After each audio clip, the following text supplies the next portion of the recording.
Hai semua, apa khabar? Semua kepada pelajar, adik-adik sekolah seluruh Kelantan. Assalamualaikum warahmatullahi wabarakatuh dan selamat pagi. Bertemu kembali kita pada sesi episod kedua untuk program Sembang Santai secara atas talian I Am Warrior. Untuk tajuk pada hari ini, kita akan bincangkan berkenaan dengan tajuk yang cukup special saya kira pada hari ini, khusus kepada pelajar perempuan seluruh negeri Kelantan dan juga seluruh Malaysia. Tajuknya adalah I Am a Girl. Saya sudah akil balik. So, Alhamdulillah hari ini kita dapat bersua. Saya dah boleh nampak di live chat pada pagi ini beberapa sekolah sudah ready. Terima kasih di atas kesudian semua. Saya cukup gembira pada hari ini. Jadi untuk makluman semua, program ini adalah anjuran bersama Pejabat Kesihatan Daerah Kota Baru di bawah Perkhidmatan Kesihatan Mesra Remaja dan Pejabat Pendidikan Daerah PPD Kota Baru di bawah Sektor Pembangunan Murid dan Unit Sumber dan Teknologi. Dimaklumkan bersama saya hari ini bukan sekadar orang kata anak-anak pelajar perempuan daripada Kelantan, tetapi juga di luar Kelantan. Saya cukup teruja dan gembira pada hari ini.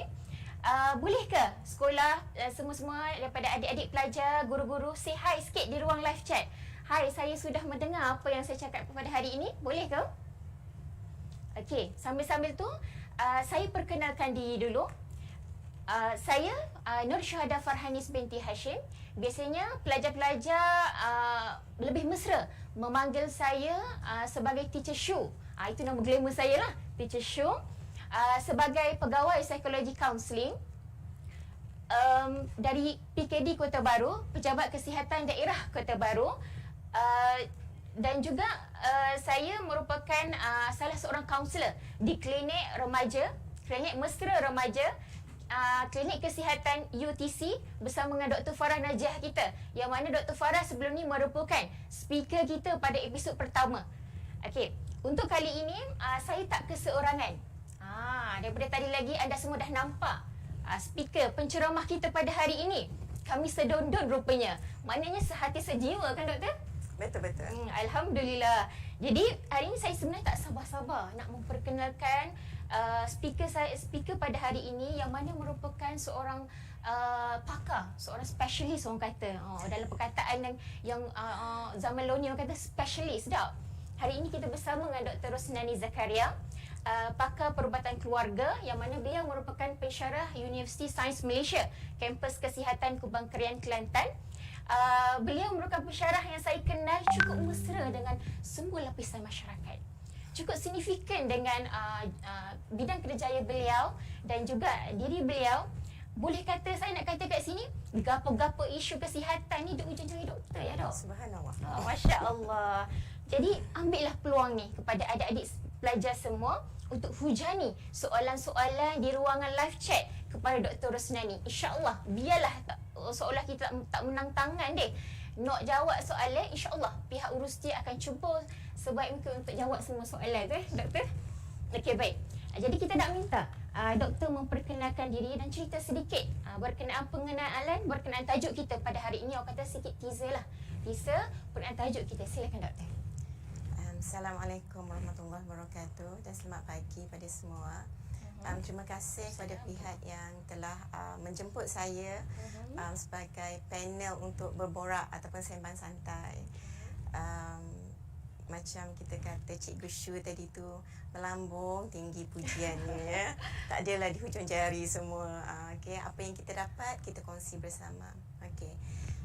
Saya mempunyai 6 orang anak, 3 orang anak gadis.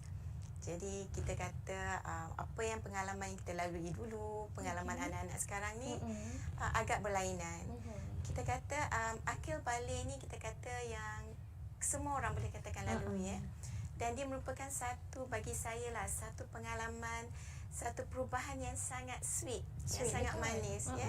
Daripada kanak-kanak kita sudah menginjak pada alam remaja. Tapi benda yang sweet, kalau silap yang dia menjadi sour ataupun masam.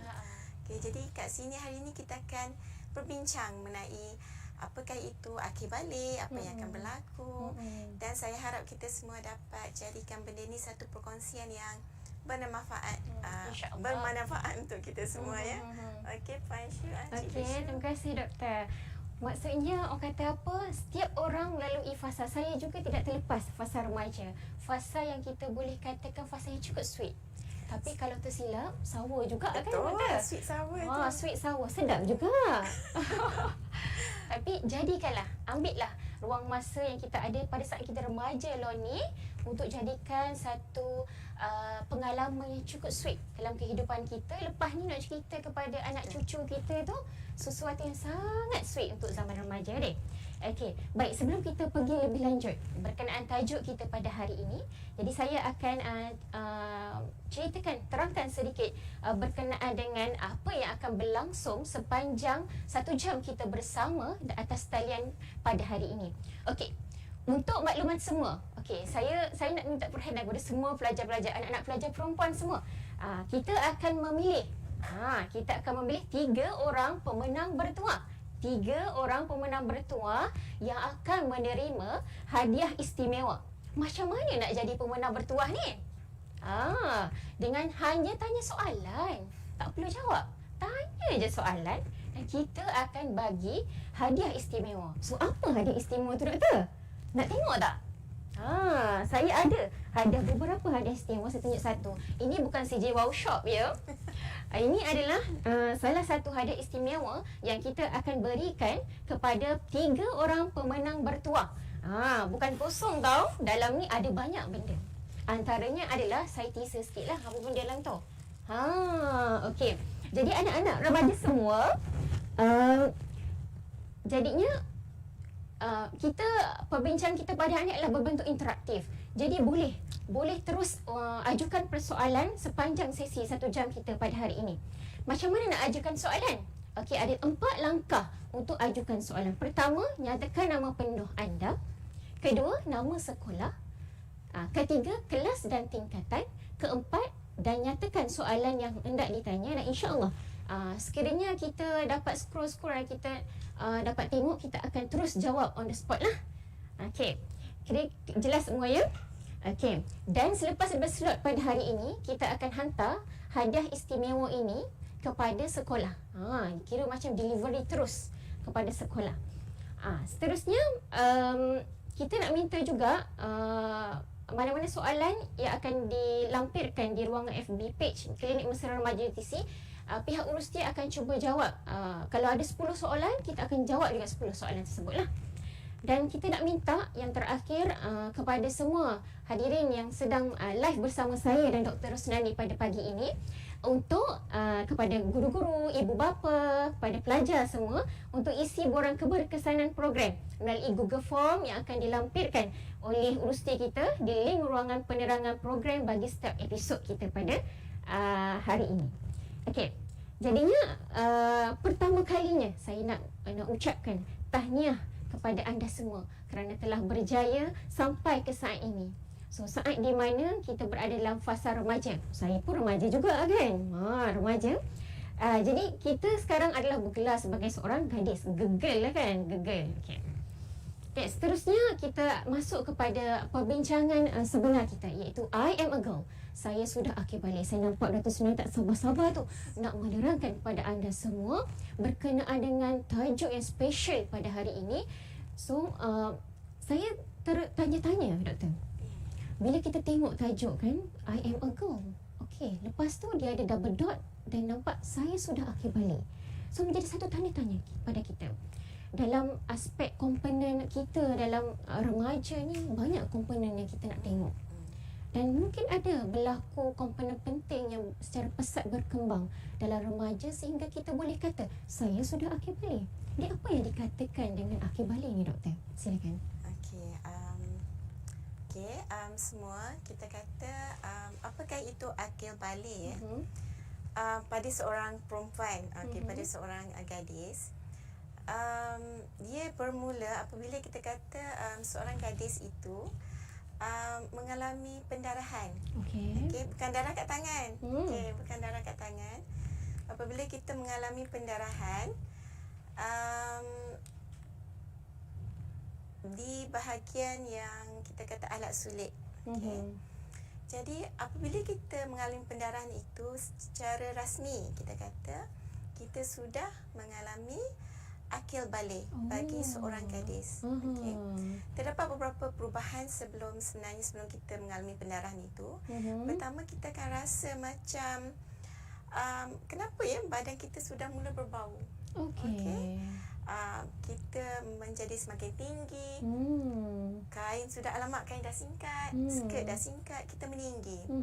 Dan juga kita akan mula rasa macam malu-malu dengan sepupu-sepupu kita, dengan abang-abang kita, kerana akan ada beberapa perubahan pada badan kita. Mungkin bahagian dada sudah menjadi sedikit besar. Mungkin sudah ada sedikit rambut-rambut ataupun bulu di bahagian ketiak dan di bahagian alat sulit. Dan apabila keluarnya darah, maka secara sah kita sudah mengalami akil balik. Jadi kita kata secara ringkasnya, perempuan mempunyai, kita kata, ciri-ciri keperempuanan dan juga alat-alat perempuan. Saya nak cerita sikit lah. Ada seorang kanak-kanak berusia 9 tahun bertanya kepada saya ni makcik dia lah. Makcik, boleh tak saya nak guna alat ni? Saya kata, apa benda? Dia kata, kawan jual. Sekolah menengah ya. Apa dia, doktor? Dia kata makan ni elok untuk kesihatan dalaman dan luaran perempuan. Budak 9 tahun dalaman dan luaran perempuan. Saya tanya, apa dalaman tu? Entah. Jadi sebenarnya kalau kita boleh berkongsi ya, organ dalaman yang kalau kita panggil untuk perempuan ni, kita mempunyai, kita kata, telur ataupun kilang telur. Kalau nenek-nenek, mak-mak kita akan panggil kilang telur. Tapi kalau dalam bahasa sains kita panggil gonad ataupun ovary. Kita sebenarnya bagi perempuan istimewa sangat. Masa kita dalam perut mak lagi, kita sudah ada ovary yang mempunyai telur yang sudah terhad. Allah dah tetapkan bilangan macam tu. Tuhan dah tetapkan. Dia tak akan bertambah. Dia macam tu, cemok tu yang Kelantan kata ya. Dan telur ni dia dalam bentuk, kalau kita tengok buah tu, dia macam putih, tak masak lagi. Tapi dalam badan kita, lepas kita lahir, kita umur 3, 4, 5, 6 tahun, dia makin membesar. Dan dia menjadi matang. Selepas dia matang, janin rahim kita akan runtuh bila tidak telur tu tidak tersenyawa dengan benih lelaki. Maka yang keluar itulah adalah darah ataupun darah haid kita panggil. Jadi ianya disebabkan oleh gonad kita ataupun kilang telur kita, kilang ovari kita sudah berfungsi dan mengeluarkan telur yang sudah matang. Itu organ dalaman kita tak nampak. Organ yang luar tu yang kita nampak lah ya. Jadi kita kata faraj ataupun vagina, dia mempunyai permukaan di luar. Dia sangat berdekatan dengan bahagian kita buang air besar tu ya, ataupun kita guna perkataan dubur.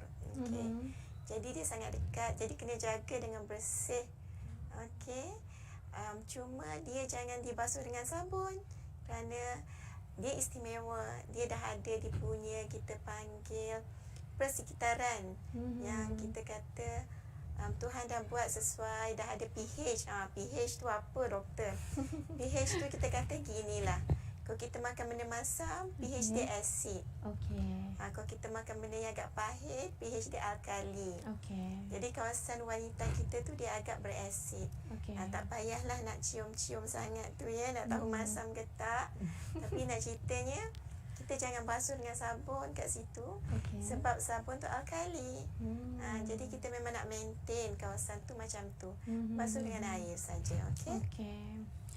Jadinya maksudnya kita boleh nampak kat sini secara rasminya kita ni nak jadi seorang gadis akil balik, maksudnya datangnya haid pertama lah, doktor? Betul. So baru saya tahu rupanya telur dalam proses itu juga telur mula matang lah. Betul.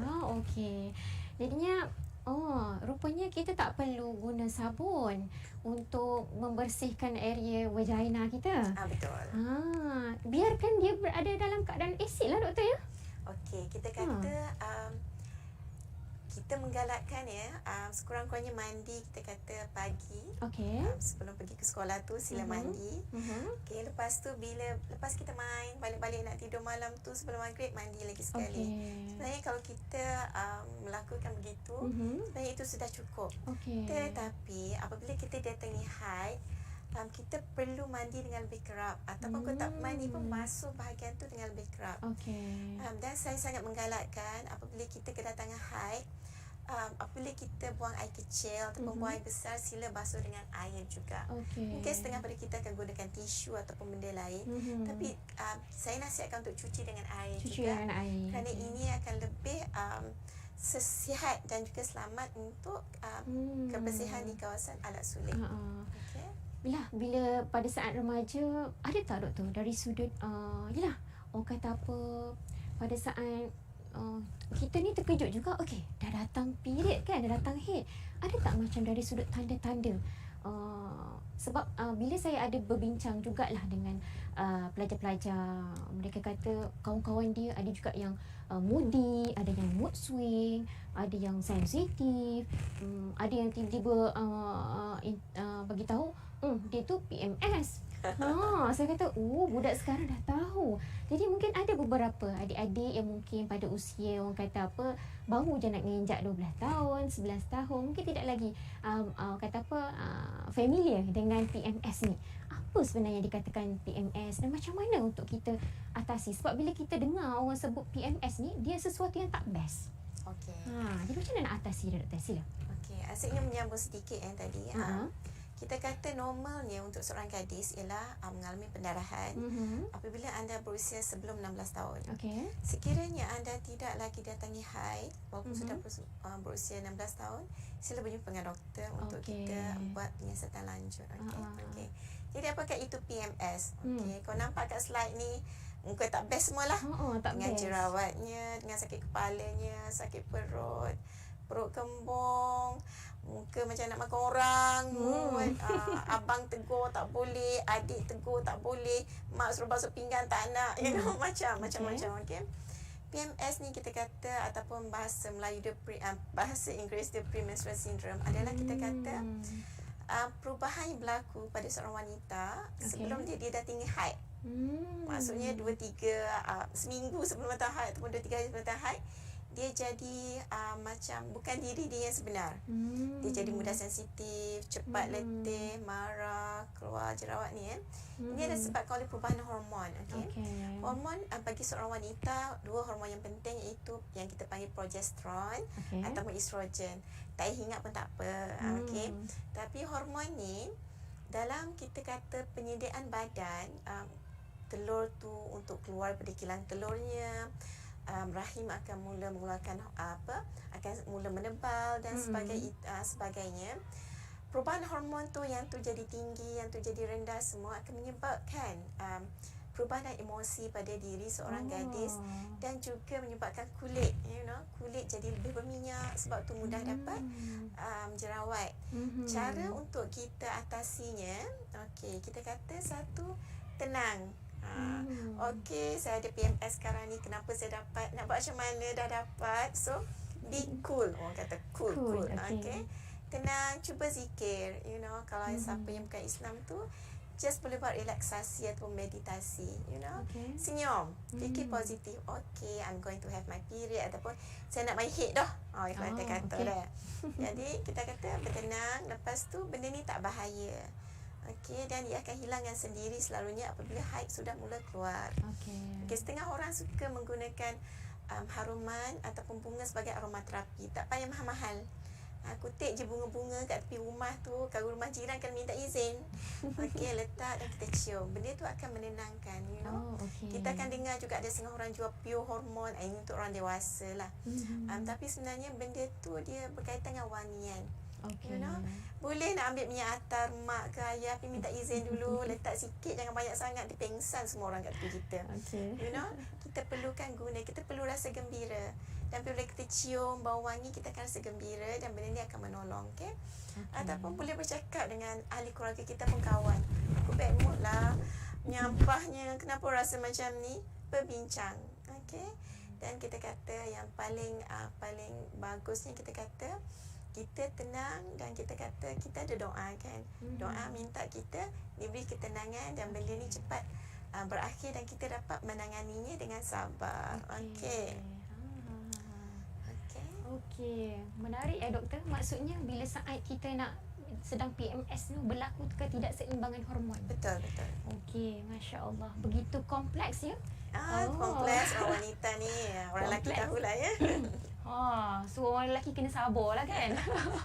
Banyakkan Jadi sabar. cara mengatasi tu bergantung pada diri kita sendiri kan, Betul, doktor. betul.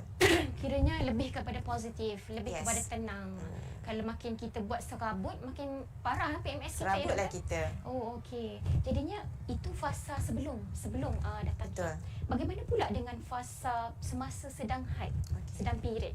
Macam mana kita nak bersedia dan juga kita nak urus diri kita ketika period? Sebab kita tengok banyak perkara kita nak kena tengok. Tuala wanitanya lah, darah Betul. dia macam mana, Betul. banyak mana lah.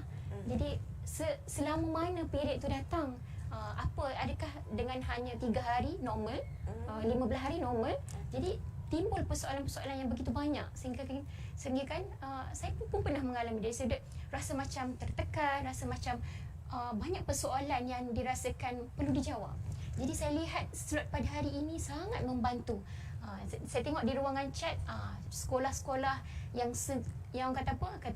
Ada yang say hi dari KK Kok Lanas, KK Kedai Piah, banyak dari situ. So mereka turut menantikan antara isu-isu yang macam mana remaja nak orang kata apa, nak cuba untuk cope, untuk kendalikan diri, untuk bersedia, untuk orang kata apa, macam mana nak kita tengok urus diri semasa sedang haid ni, doktor.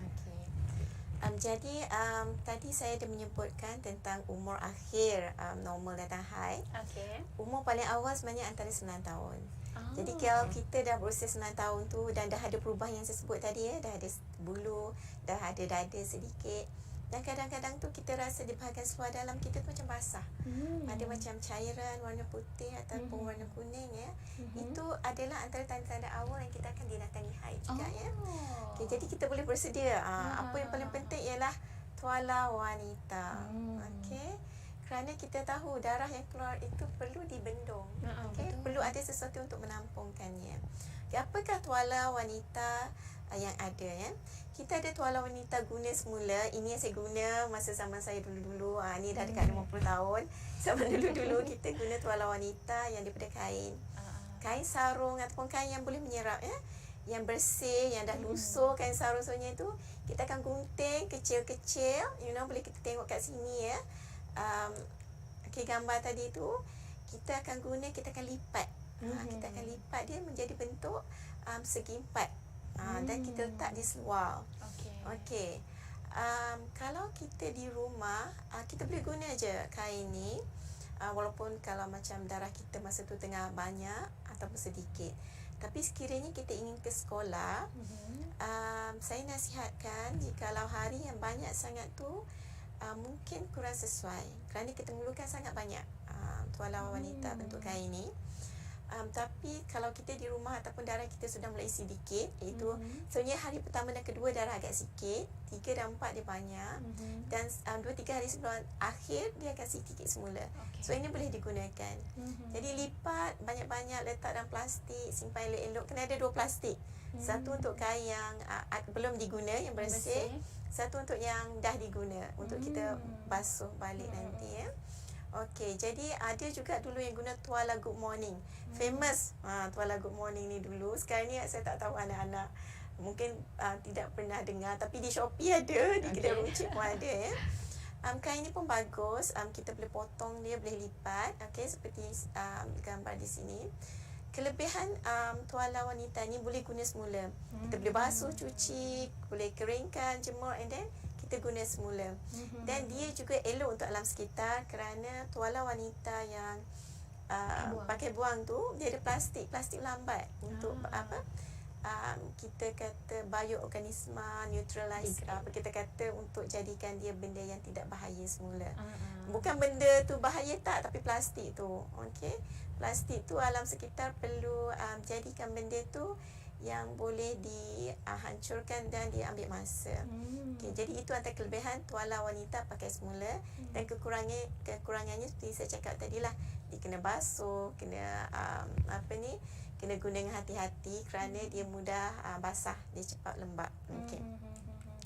Yang kedua, ini cara penggunaan yang untuk saya cakap tadi. Kain tu kita boleh lipat mengikut ketebalan yang kita perlukan. Kalau kita tengah datang banyak, kita boleh lipat tebal sikit. Kalau sedikit, kita boleh lipat agak nipis. Tak adalah nipis sangat, tapi mengikut kesesuaian.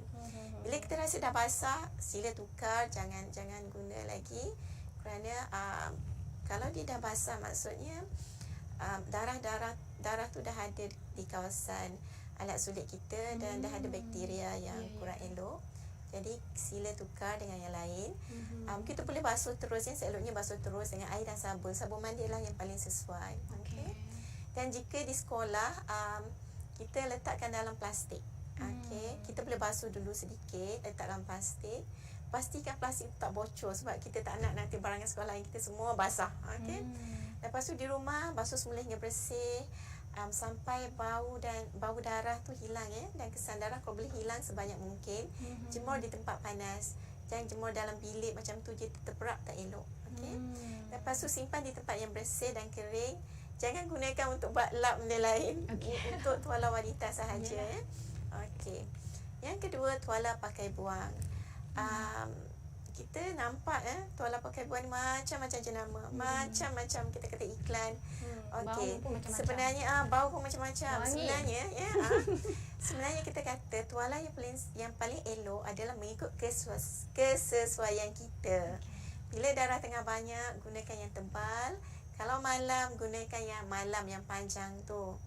Kalau darah sikit, gunakan yang nipis sahaja. Okey. Saya kalau bolehlah, saya tidak nak mengempen ataupun nak menjatuhkan mana-mana pihak. Tetapi tuala wanita yang mempunyai wangian ataupun yang diletakkan herba-herba agak kurang sesuai bagi setengah orang, kerana ia boleh menyebabkan sensitiviti pada kulit, boleh menyebabkan kegatalan. Jikalau anda dah pernah guna, tak ada gatal, terpulang. Tetapi kalau mereka yang belum cuba guna gatal, sila tukar kepada jenis yang plain, yang biasa sahaja. Okey, dan tak perlu jenama mahal, tak perlu kawan kita pakai jenama berbelas-belas ringgit tu kita nak guna juga, tak perlu. Okey, asalkan sesuai, kita mampu guna dan tak gatal, itu sudah cukup. Okey.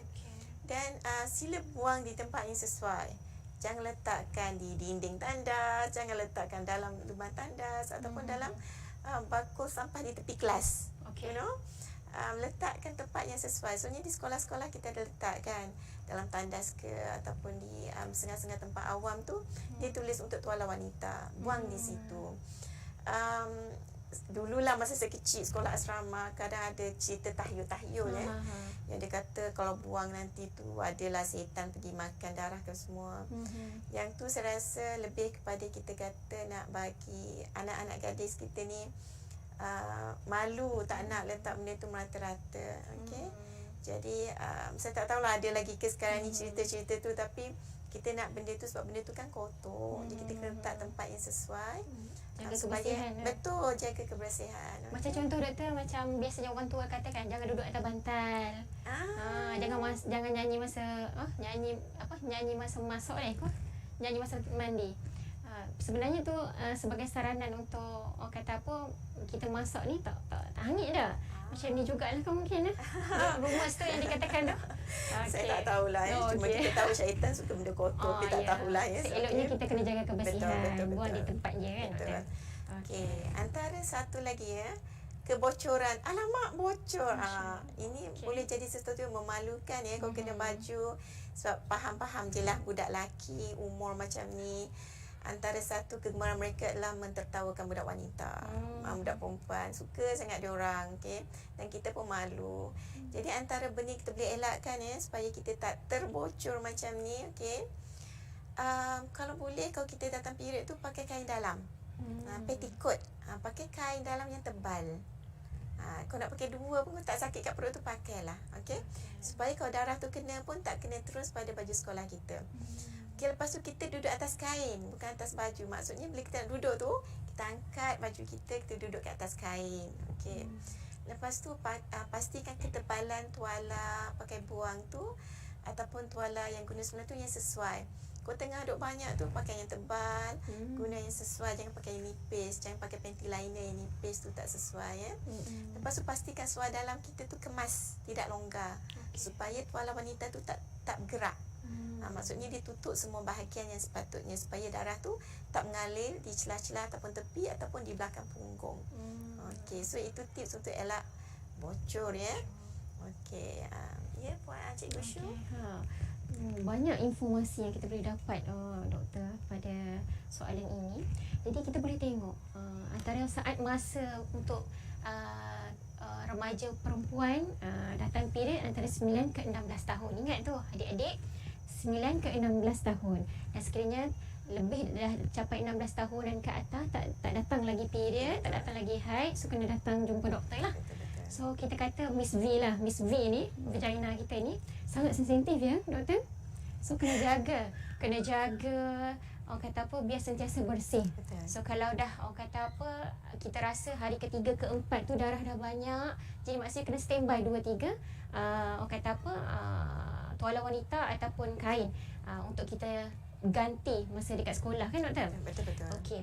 Jadi bila kita pada saat anak-anak pelajar dah datang period, so pada tahun pertama, tahun kedua doktor, ada kala haid yang mereka datang tu orang kata apa, tak tentu. Kadang-kadang bukan setiap bulan datang. Kadang-kadang ada masalah dengan keteraturan haid yang diorang hadapi.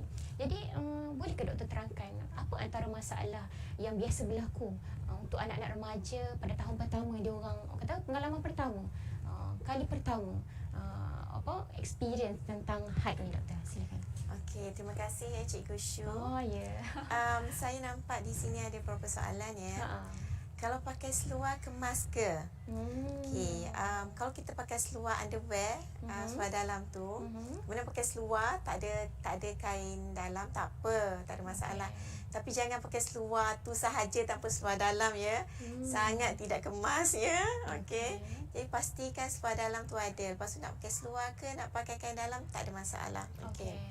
Lepas tu masa haid tak boleh minum ais. Okey. Ini saya mesti sebab baca satu WhatsApp tu. Yang tak boleh mandi, tak boleh minum ais semua. Okey.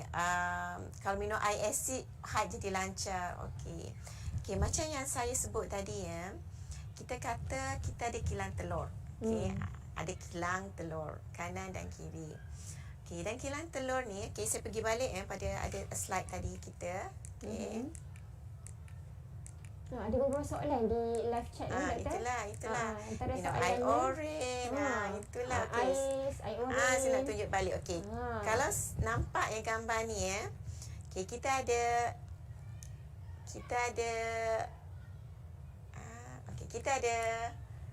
okey dia tak ni. Kita ada ovari, okey, yang kiri kanan warna putih tu.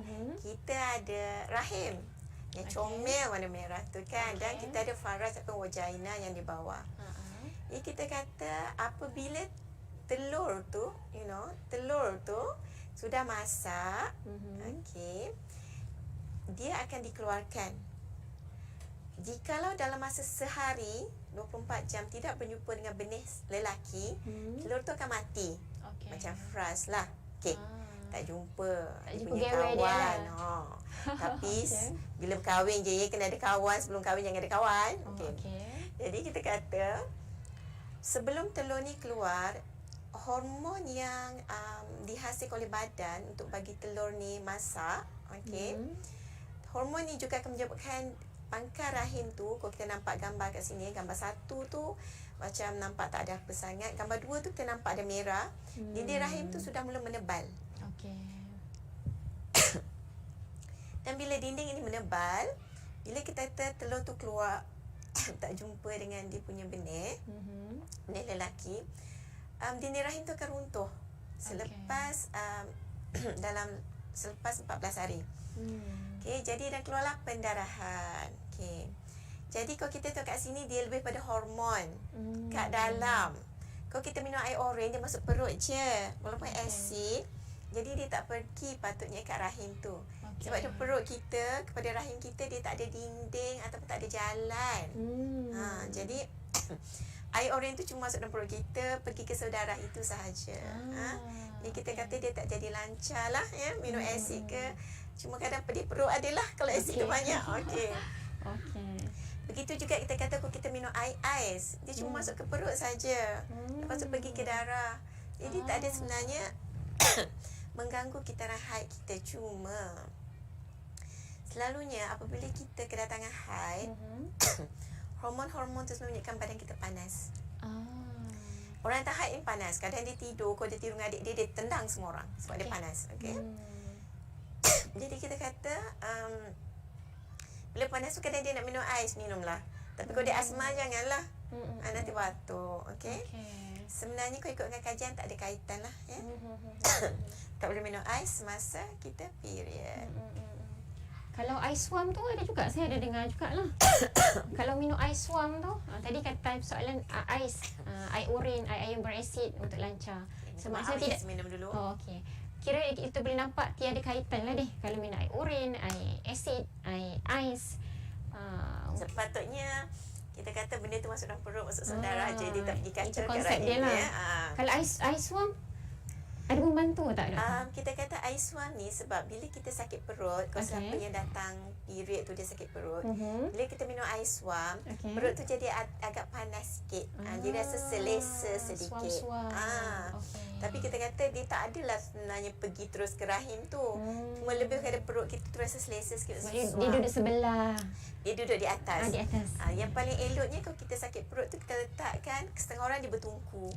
Setengah orang dia letak hot water pad ataupun kita pack air swam tu ya. Supaya dia rasa selesa kat situ ya. Okey. Kita akan bercakap mengenai kitaran haid ya. Okey. Sebab ada 3 soalan mengenai kitaran haid kat sini ya. So saya akan terus kepada kitaran haid. Okey. Tadi daripada Turbo Stars Gaming tu, soalan dia, doktor, adakah normal tidak datang period selama 5 bulan? Saya alami haid yang tidak teratur. Mohon penjelasan doktor. Okey, itu banyaklah tu ya soalannya pasal soalan tu kitaran haid yang normal semua tu. Okey, so kita akan bercakap mengenai sedikit sebelum saya mengenai kitaran haid. Okey. Okey. Jikalau darah haid kita terlalu banyak. Kita boleh nampak kat sini gambar ya, banyak sangat sehingga menyebabkan kita rasa macam sangat letih, lemah, pening ataupun huyung hayang. Ini menunjukkan gejala kita panggil anemia ataupun kekurangan darah merah. Sekiranya terdapat tanda-tanda ini, cakap dengan cikgu ataupun cakap dengan mak ayah, kita memang perlu jumpa dengan doktor untuk kita cek sama ada darah merah kita terlalu rendah menyebabkan kita menjadi anemia ataupun apakah punca kita mendapat tanda-tanda ini. Jikalau sekiranya kita mendapat anemia, terdapat beberapa rawatan, ubatan yang boleh kita beri supaya darah tu berkurangan sedikit ya. Okey. Bagaimana pula dengan kitaran haid? Okey. Haid terlalu lama, tak datang haid sebulan, berhenti haid selama 5 bulan. Okey. Lepas tu nak ramalkan, okey, kita cerita sedikit. Okey, kitaran haid. Kitaran haid yang normal adalah di antara kita kata 21 hingga 35 hari. Macam mana nak kira tu? Daripada hari pertama kita mengalami pendarahan, okey, macam gambar ni, 1 bulan tu berdarah sampai kita kata 5. Okey.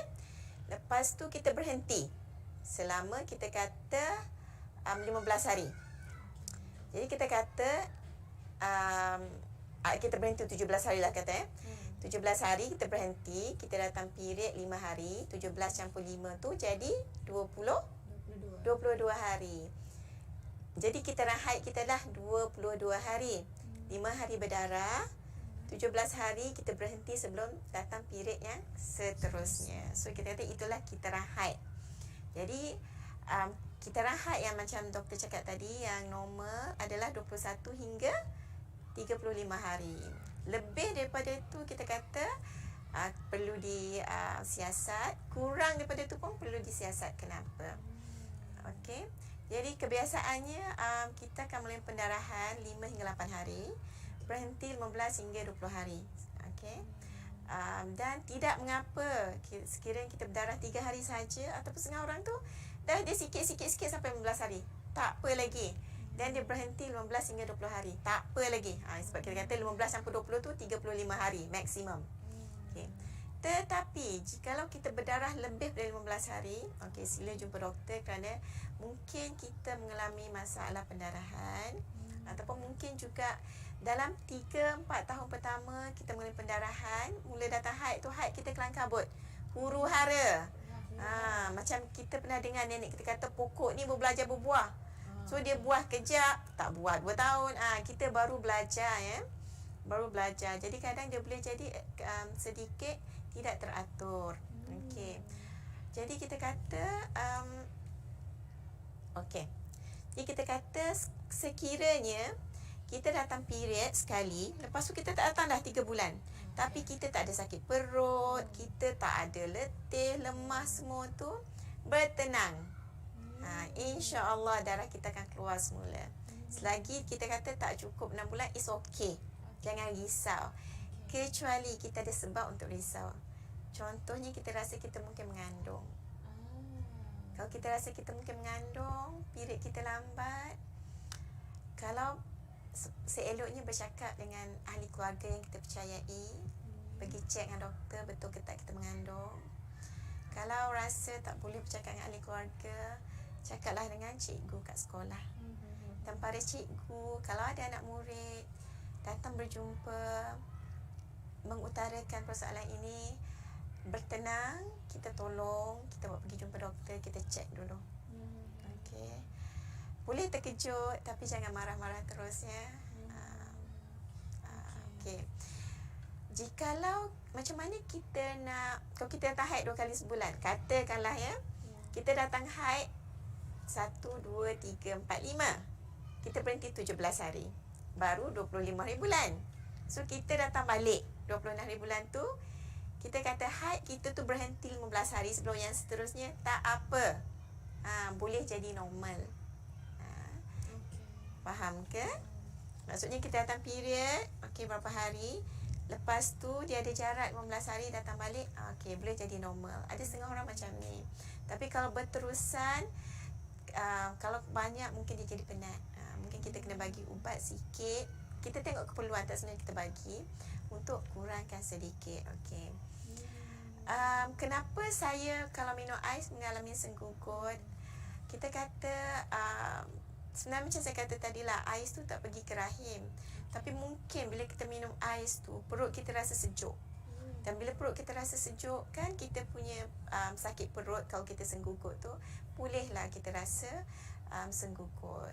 Tapi itu tak mengatakan bahawasanya semua orang kalau minum ais jadi senggugut. Tak. Sesetengah orang mungkin. Jadi kita kata elakkanlah ya. Okey. Tadi soalan yang kat atas tadi, dah naik ke atas. Ramalan untuk tarikh datang haid kali kedua. Itu boleh ulang sekali lagi. Okey, kita kata begini ya. Tak semua orang haidnya teratur. Jadi kita kata bila kita baru nak datang haid ni, baru belajar datang haid, setengah tu dia akan kelang kabut. Yang huru-hara tu doktor. Huru-hara. Tetapi kadang-kadang kadang-kadang setengah orang tu cantik je haid dia, teratur. Kalau kita jenis yang macam tu, contohnya kita kata bulan ni datang 7 hari, lepas tu berhenti 21 hari, 28 hari, kan sebulan 28 hari tu. Jadi akan datang bulan depan tu lebih kurang tarikh yang sama. Okey. Jadi kita kata yang tu mudah. Kita pun tahu, okey. Kita tengok kita punya pattern ataupun kita punya pattern ikut bahasa Melayu apa yang kita kata. Bentuk kan. Kitaran kita lah, tabiat kitaran haid kita. Jadi kita tengok dan selalunya kita punya haid tu kalau macam tu kita boleh agak. Aku ni jenis yang datang 8 hari berhenti 20 hari. Atau aku ni jenis yang datang 5 hari. Tak apa, belum kata aku ya. 5 hari berhenti 22 hari. Jadi kita kata kita kira, dan kalau macam kita nampak pattern bentuk dia macam tu, kitaran dia macam tu, kita boleh cuba agak.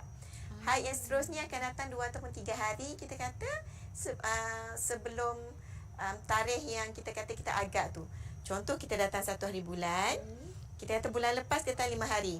Kita berhenti 20 hari, kita datang balik. Jadi kemungkinan haid kita seterusnya tu akan datang lebih kurang macam tu juga. Selepas 20 hari atau selepas 21 hari. Dia adalah beza 2-3 hari tu ya. Kalau kita letih dia boleh lari. Berat badan kita naik sikit dia boleh lari, berat badan kita turun pun lebih lari.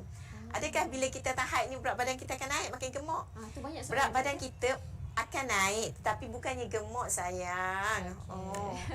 Kita kena tahu apakah kita kata berat badan ideal. Berat badan ideal tu kita kata, contoh kau tinggi kita ni 150, 50 kilo, 51 kilo tu normal lagi. Kita kata kita boleh kira, boleh tanya cikgu macam mana nak kira BMI, ataupun kalau dah pandai Google tu macam mana nak kira BMI, berat badan yang ideal. Berat badan ideal kita kata 18 hingga 23 tu ideal. Jadi kita kata bila kita dewasa, remaja, hormon semua tu memang berat badan kita akan naik sebab kita ada dada lagi, kita punya bahagian punggung tu lebih besar, jadi berat badan naik lah ya. Dan otot-otot kita pun akan jadi lagi kuat, lagi besar. Jadi berat badan tu akan naik tapi tak adalah gemuk. Gemuk tu macam mana? Gemuk tu katakan tinggi kita 150 tinggi, berat badan kita 64. Itu mungkin kita kata bulat, berat lebih badan ya. Okey, jadi saya harap itu dapat menjawab apa soalan. Minuman yang tidak boleh minum semasa haid, kita mengikut diri kita. Kalau kita minum coklat masa datang haid, perut kita sakit, janganlah makan coklat. Kita makan coklat masa period, perut kita selesa, bolehlah makan, tapi jangan makan banyak. Sebab kita tahu ada makanan kita boleh makan dengan kuantiti yang banyak, contohnya biji rin. Makan dengan kuantiti sederhana, contohnya protein. Dan coklat tu kita kata lemak, jadi makan dengan kuantiti yang sedikit ya. Itu yang soalan seterusnya daripada orang yang sama tu. Kalau masa period datang warnakan rambut, lepas tu kita nak mandi wajib, sah ke tidak mandi wajib tersebut? Okey. Sebelum tu makanan dan minum macam doktor kata mengikut pada individu. Orang katalah hantarlah WhatsApp, kita kata apa-apa pun, kita boleh kata aku dulu makan tak apa pun, minum tak apa pun, tak apa, teruskan. Tapi kita kata aku makan itu tak selesa, aku buat ini tak selesa, tinggalkan. Bergantung pada diri individu lah. Betul. Semua orang berbeza. Okey. Warnakan rambut ya. Kita kena tahu, ini masuk syarat sah mandi wajib lah pula ya, anak-anakku semua. Okey. Kita kata antara syarat sah mandi wajib ialah kena air tu rata ke semua bahagian badan, termasuklah kulit kepala. Jadi kalau kita katalah sesuatu benda tu menyekat aliran air ke kulit kepala ataupun ke rambut, maka mandi wajib tu jadi tak sah. Jadi itu je dia punya formula. Kalau benda tu sekat, kenalah bersihkan supaya air tu sampai ke rambut dan kulit kepala. Kalau benda tu tak sekat, tak apalah. Cuma kena tahu juga tujuan kenapa nak warna ya. Sebab warna-warna ni semua ada bahan kimia, kita kata. Jadi rambut kita tu sayang. Kalau kita bleach ya, nak jadi rambut oren. Anak saya masa kecil semua oren, bila dah besar semua hitam, alhamdulillah. Dah tidak rambut ya. Okay, kita kata nak jadi rambut orange, sebenarnya kita guna bleach tu peroxide, dia lunturkan warna rambut. Jadi kita kata lama-lama rambut kita tu jadi teruk ya. Kita kata macam kita klorok baju kita lama-lama, macam ni rapuh. Jadi rosaklah rambut tu. Tapi ada juga setengah tu yang dia warna jadi warna magenta, warna purple, macam-macam tu kan. Kita kena tengoklah, kita kata kenapa kita nak buat mula-mula tu, kenapa nak buat. Sebab kita kata tiap-tiap bahan kimia tu sedikit sebanyak akan efek kita punya rambut dan akan efek kita punya kulit kepala. Okey, jadi kalau ada tujuan yang betul-betul kita kata untuk kesihatan ke apa semua, silakan. Tapi kalau tak ada tujuan, kita kata mungkin kena fikir semula lah. Wajar tak kita warnakan rambut tu? Okey. Jadi kita kata macam tu lah, nak bawa basikal macam Dr. Farha cakap, kau pakai kemas-kemas, insya-Allah. InsyaAllah tidak bocor ya doktor. Jadi tadi kita tengok kitaran haid tadi kan. So bagaimana pula? Ada tadi saya tengok kat atas ada isu pasal kalau sakit perut, macam mana nak buat doktor? Kita lihat kalau period ni sakit perut, kita kira macam senggugut lah doktor ya. Betul. So bagaimana untuk kita rasa nak melegakan sakit senggugut ni? Sakit kadang ada orang terguling-guling doktor. Okey. Macam mana tu? Okey, sedikit ya. Kita kata kenapa sampai terguling-guling tu ya. Kalau kita sakit perut sampai terguling-guling tu, elok kita jumpa doktor. Sebab kalau senggugut tu sebenarnya dia tak ada sampai terguling. Kita rasa sakit, kita makan Panadol 2 biji, tiap-tiap 8 jam ke untuk 2-3 hari pertama tu dia akan makin hilang, makin lega ya. Okay, Lepas tu kita kata kita bertungku, kita berehat, sepatutnya dia makin lega. Kalau sampai guling-guling tak boleh pergi ke sekolah tu, saya nasihatkan sila pergi jumpa doktor. Okey. Sebab senggugut sebenarnya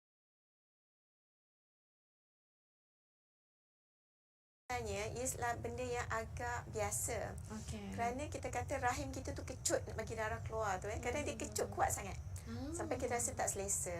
Dan selalunya kalau senggugut yang biasa ni dia hingga daripada hari pertama tu ataupun 2-3 jam sebelum datang period sakit perut dulu hingga selalunya hari ketiga je, lepas tu dia okey. Kalau berterusan lama tu dan selepas haid pun ada juga, itu kita kena pergi jumpa doktor sebab mungkin ada sebab lain ya. Paracetamol boleh ambil 2 biji setiap 8 jam dan dia tidak mengganggu nanti makan paracetamol period kita lagi panjang macam soalan tadi. Tak, sepatutnya tak. Paracetamol tu apa doktor? Paracetamol tu ubat yang kita makan bila demam ataupun bila kita sakit. Boleh dapatkan di klinik ataupun setengah kedai jual juga paracetamol. Pastikan ada logo KKM, jangan beli yang kalau budak sekarang panggil cak ayam. Jangan beli yang tak ada mana-mana tu jangan. Okey. Tapi ni cak ayam mahal doktor. Jangan, okey. Kira paracetamol ni kalau nama-nama biasa kita nak panggil tu apa doktor? Kalau Dia banyak. Dia kita sebut paracetamol ni ada yang lah. Panadol, ada Actifast, ada Paramol dan macam-macam lah namanya tapi ya. biasa orang Kelantan sebut Panadol je. Panadol, Parasil, semua tu tak kisah. Panadol tu je nama, dia mahal sikit ya. Okey. So boleh beli paracetamol yang biasa atau boleh pergi ke klinik ya. Dan kita kata boleh letakkan tungku ataupun pad panas di bahagian bawah perut tu, kat bahagian bawah pusat kita tu. Tapi jangan sampai kulit cedera. Kalau kita letak sampai kulit kita rentung tu dah bukan dah. Kita letak kuasa panas sangat, kita alihkan. Lepas tu kita letak semula ya. Dia akan rasa selesa ya doktor ya? Dia akan rasa selesa. Okay, saya nak menjawab persoalan yang kita kata mengapa kadang masa 5 hari period sudah berhenti. 5 hari adalah pendarahan yang normal. Tak semua orang akan berdarah sampai 10 hari. Okey. Kalau kita biasa berdarah 10 hari pun tiba-tiba ada masa kita akan berdarah sedikit, lebih sekejap berbanding dengan biasa. Okey. Dan ada setengah kita akan berhenti pun sebulan sebelum datang period yang seterusnya ataupun berhenti selama 3 bulan.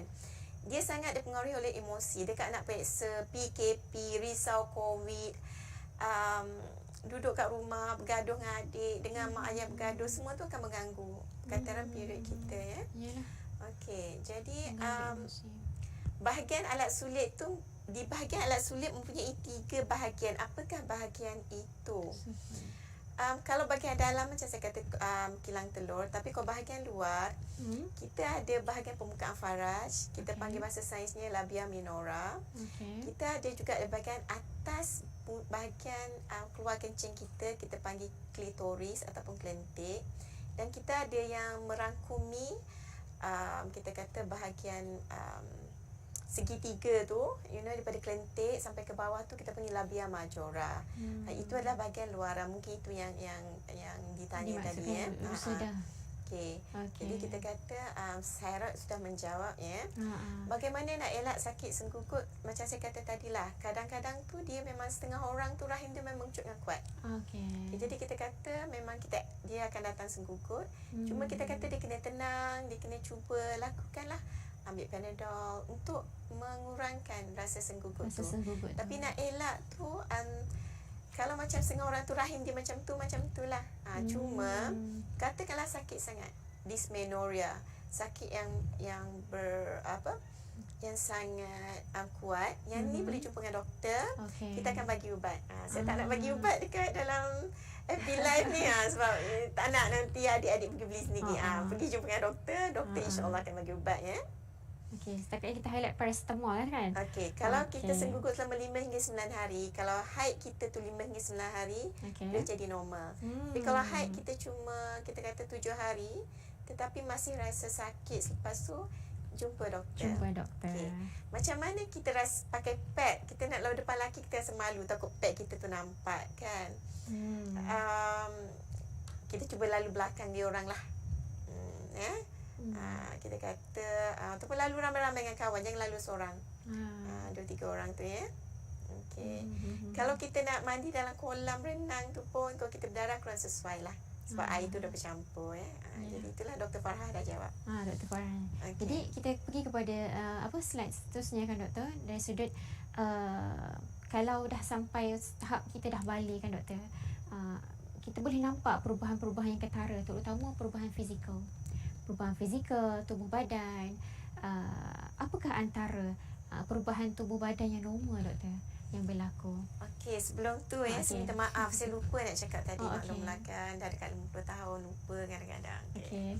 Jadi antara benda yang boleh dibuat untuk melegakan sakit senggugut juga adalah boleh kita letak minyak, gosok kat bahagian perut tu dan bahagian belakang sekali gosok tu sambil-sambil zikir. Okey. Lepas tu kita minum air dengan kuantiti yang sesuai, 2 hingga 3 liter sehari, bukan sekaligus. Sehari. Satu cawan tiap-tiap 1 atau 2 jam ya. Lepas tu cuba makan makanan yang berzat kalau kita mampu, sayur, ikan, telur. Okey. Mandi dengan air suam, kita boleh masak air, campur dengan air tu bagi suam dia selesa sikit. Tapi kalau teramat kena jumpa doktor ya, kita perlu tahu apakah akibatnya. Okey, dan kita kata kalau tak sakit perut macam Dr. Farah cakap, alhamdulillah beruntung. Ramai je yang tak sakit perut ni, sesetengah je yang sakit perut. Okey. Kita kata apakah yang berlaku apabila kita datang period. Saya dah cakap pasal ada rambut ataupun bulu dekat ketiak, dekat bahagian alat sulit. Ada dada, bahagian belakang punggung tu membesar. Okey. Kita kata antaranya juga kita kata jerawat. Dah mula ada jerawat. Kalau zaman dulu orang tua kata gelenyar lah tu kau ada jerawat. Sebenarnya bukan, sebab hormon tu menunjukkan pori kita punya pori-pori kita punya kulit tu jadi besar. Jadi minyak terperangkap jadilah jerawat. Macam saya dah tua tak ada jerawat dah, pori dah kecut. Okey. Jadi kita kata satu lagi kita kata suara ya. Daripada suara kita cerik, orang kata masa kecil tu, dia jadi suara lagi macam orang dewasa. Kalau budak lelaki tu, daripada suara dia macam kita tak kenal aku cakap tu kan, macam cerita Upin Ipin tu. Sebenarnya suara perempuan, budak perempuan tapi macam suara budak lelaki je. Kita tak kenal, tak dapat beza. Tapi bila kita dah mula datang akhir balik ni, suara lelaki akan mula garau. Suara perempuan akan dimula jadi lagi lembut. Lagi cerik, orang kata orang Kelantan panggil. Tepik tu sakit telinga. Okey. Dan kita kata macam tadilah ya, ada bulu, jerawat, punggung, mula melebar, mula membesar, payudara semua tu ya. Jadi kita kena pakai pakaian yang sesuai. Kena seluar dalamnya sesuai, jangan pakai yang kecil, biar dapat tampung. Baju dalamnya sesuai, tak boleh dah setakat pakai baju simis orang Kelantan kata kena pakai bra, baju dalam sesuai ya. Macam mana cara nak pilih sesuai tu? Kalau kita pergi kat kedai tu boleh tanya kakak yang jual tu macam mana. Cuma kita kata kita rasa selesa, tak kemas sangat, tak sampai tak nak bernafas, tercekik, tak nak macam tu. Tapi jangan longgar sampai bila kita berjalan segala benda bergerak, bergetar bersama, tak nak. Itu longgar sangat ya. Okey. Boleh tak kita selepas umur 16 tahun, kalau kita masih tak datang haid, boleh jumpa dengan doktor. Kita akan siasat ya. Adik Damia kita akan siasat. Azla Indah juga kita akan siasat. Okey. Banyak soalan ya doktor? Betul tu. Boleh ke cukur bulu pubik? Dalam Islam tiap-tiap hari Jumaat antara bulu yang boleh dicukur sunnah Rasulullah dapat pahala adalah bulu kat bawah tu. Bulu kat bawah tu dan bulu ketiak. Kita cukur tiap hari Jumaat seminggu sekali. Supaya dia tak sebab bila dia banyak dan tebal, dia boleh berpeluh kat situ, boleh datangkan masalah radang kulit. Sehingga orang tu boleh dapat kutu kat situ. Janganlah sampai macam tu ya. Jangan ya. Nak potong kuku semasa haid, ini lebih kepada kita kata persoalan fiqh sebenarnya ya. Sebab setengah orang kita kata kuku dan rambut kalau kita nak mandi wajib, kita kena ada kuku tu kalau kita terpotong. Seelok-eloknya kita kata elakkan. Tapi kau katakanlah tak selesa sangat, period kita sampai 15 hari, kuku dah macam Masya Allah. Kita bersihkan, kita punya kemaluan pun dah sakit, segala-gala dah terlekat kat situ, kita boleh potong tapi simpan. Simpan bila kita nak mandi wajib nanti, kita basuh sekali, cukuplah. Kita basuh sekali. Tapi itu pun sebenarnya banyak pendapat. Kalau kita dah terpotong, dah tak tahu letak kat mana, janganlah menangis pula kata mandi wajib kita tak sah, solat kita tak sah. Itu kita kata ada benda-benda yang dimaafkan. Tapi kalau kita dah tahu sekarang ni, kita boleh elak, tapi kurang panjang tu boleh potong, simpan. Bila kita mandi sekali. Okey. Boleh tanya ustazah lagi ya. Okey. Ustazah di sekolah ya. Okey. Baik doktor, kita dah menghampiri pukul 10 pagi rupanya. Begitu orang kata apa, Masya Allah, soalan orang kata apa dihujani dengan soalan demi soalan dan keadaan semakin orang kata apa syok lah untuk slot pada kali ini. Cuma kita nak orang kata apa, nak tanya soalan terakhir untuk doktor. Saya pasti adik-adik semua rasa sedih kan? So insya-Allah kalau ada rezeki kita boleh berjumpa lagi ya doktor kan? Okey, untuk soalan terakhir saya, sebab kita dah berada di akhir masa 10 lebih dah rupanya. Tak sedar rupanya kan masa tu. Jadi bila kita pernah selalu bila dah sampai saat kita dah period dah haid, mak-mak selalu cakap kan, kata maksudnya kita ni dah boleh hamil dah doktor. Bila dah period hamil, baru 12 tahun, 13 tahun. Ya ke boleh hamil? Jadi sedangkan waktu remaja ni kita tak adalah orang kata apa sempurna lagi perkembangan fizikal kita, emosi kita, tumbasaran kita masih lagi dalam proses doktor. Jadi adakah kehamilan semasa remaja ni berisiko doktor? Bahaya tak doktor? Kita kata kata-kata akhir lah ya. Macam doktor cakap tadi, sekiranya period kita tak datang dan kita rasa kita ada kemungkinan untuk mengandung, sila jumpa dengan doktor. Okey. Jadi saya nak cakap sedikit lah ya, sebagai seorang doktor, sebagai juga seorang ibu dan sebagai seorang nenek mungkin. Bila kita remaja datang haid, kita sudah ada satu tanggungjawab yang kita perlu jaga, kita perlu kawal diri kita kerana kita sudah boleh mengandung sekiranya kita sudah melakukan hubungan kelamin. Okay. Jadi diri kita sangat berharga. Okay, bukan mengandung sahaja, tapi segala jenis penyakit kelamin yang kita kata yang boleh berjangkit melalui hubungan kelamin kita boleh dapat. Sekali sahaja melakukan hubungan kelamin dengan mereka yang kita tak tahu status ataupun dengan kawan kita yang kita tak tahu, satu, kita memang boleh mengandung. Dua, kita boleh dapat, kalau dia ada HIV, kita boleh dapat HIV.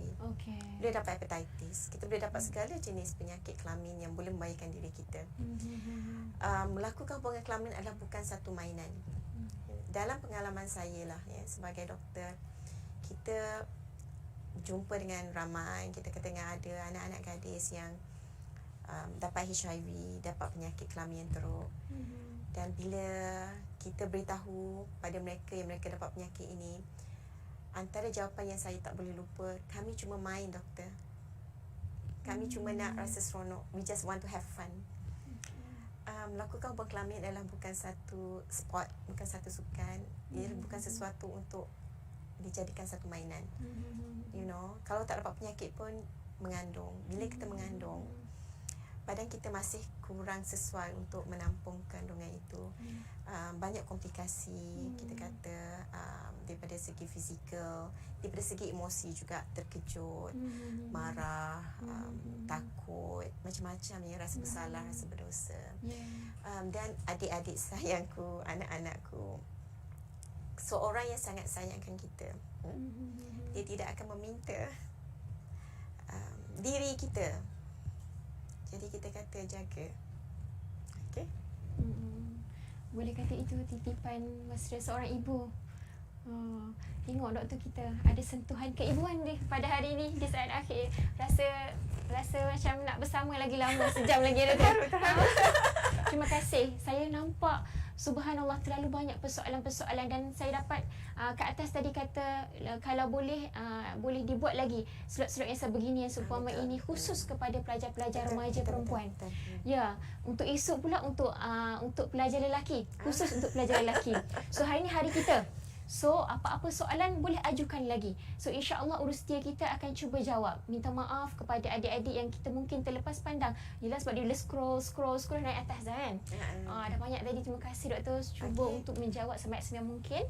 Jadi secara penutupnya kita boleh tengok atau doktor ada apa-apa mungkin titipan buah tangan nak dikatakan kepada adik-adik pelajar perempuan kita. kita tadi bercakap juga mengenai sedikit hukum fiqah tadi. Ya. Jadi kalau bolehlah kita cuba tanamkan azam bila kita dah period ni, insya-Allah solat kita siapa yang muslim tu 5 waktu penuh. Tunjukkan kita sudah mula ada tanggungjawab. Mak tak perlu dah nak ketuk bilik. Solat kita cuba jadi dan kita kata jaga diri kita, dan orang yang sayang kita tidak akan meminta kita melakukan hubungan kelamin dengan dia kalau dia betul sayangkan kita. Bagi sesiapa yang sudah melakukannya, ambil azam untuk kita kata mulai daripada hari ini sayangi diri kita, berhentilah. Jikalau kita rasa perkahwinan adalah yang terbaik bagi kita, bincang dengan keluarga, bincang dengan cikgu-cikgu. Dan jikalau kita rasa kita mempunyai nafsu yang suka untuk dikawal, boleh berbincang dengan kaunselor macam mana nak buat. Tapi nasihat saya, jangan duduk kat dalam bilik tengok video-video yang boleh menyebabkan kita rasa bernafsu. Itu perkara yang kita cuba elakkan kerana sangat-sangat tidak membantu kita di dunia dan juga di akhirat. Saya minta maaf sekiranya antara perkongsian ni mencurit hati ataupun agak melampau. Terima kasih sekali lagi pada pihak PPD atas jemputan bagi saya untuk menjadi panel bagi program ini. Terima kasih Cikgu Shu. Terima kasih juga kepada doktor. Alhamdulillah berakhir sudah sesi kita. Saya tutup dengan buat summary ringkas. Summary ringkas untuk kita tengok hari ini kita boleh kenal apa itu akil balik, tanda-tanda PMS. PMS apa? Premenstrual Syndrome. Macam mana kita nak urus diri semasa haid, kitaran haid dan masalah dalam tempoh 1 ke tahun pertama. Kita punya pengalaman baru, datangnya haid, macam mana perubahan fizikal tubuh badan kita, lagi berkaitan dengan risiko kehamilan pada saat remaja, dan juga akhir tadi tipan buah tangan untuk adik-adik pelajar perempuan pada hari ini. Moga boleh bawa lah buah tangan itu balik ke rumah. So semoga kalau nak tengok balik, boleh tengok balik pada link yang sama. Kot rasa nak tengok lagi sekali ni tak puas, Dok, boleh tengok lagi, insya-Allah link kita akan sentiasa ada di YouTube. Jadi untuk akhir sekali, saya harap anda semua, para hadirin, ibu bapa, guru-guru, anak-anak pelajar, untuk kongsikan video ini kepada semua dan jangan lupa subscribe channel USTP PPD Kota Baru agar lebih ramai rakan-rakan anda semua boleh akses kepada link ini. Dan juga jangan lupa untuk isi borang keberkesanan program untuk kita tambah baik lagi, yang mungkin kita boleh tambah lagi apa info-info kesihatan yang penting untuk anak-anak remaja, pelajar-pelajar remaja tahu. So kita akan buat lagi siri yang seterusnya. So boleh tengok dekat slide yang kita lampirkan. Okey, boleh subscribe.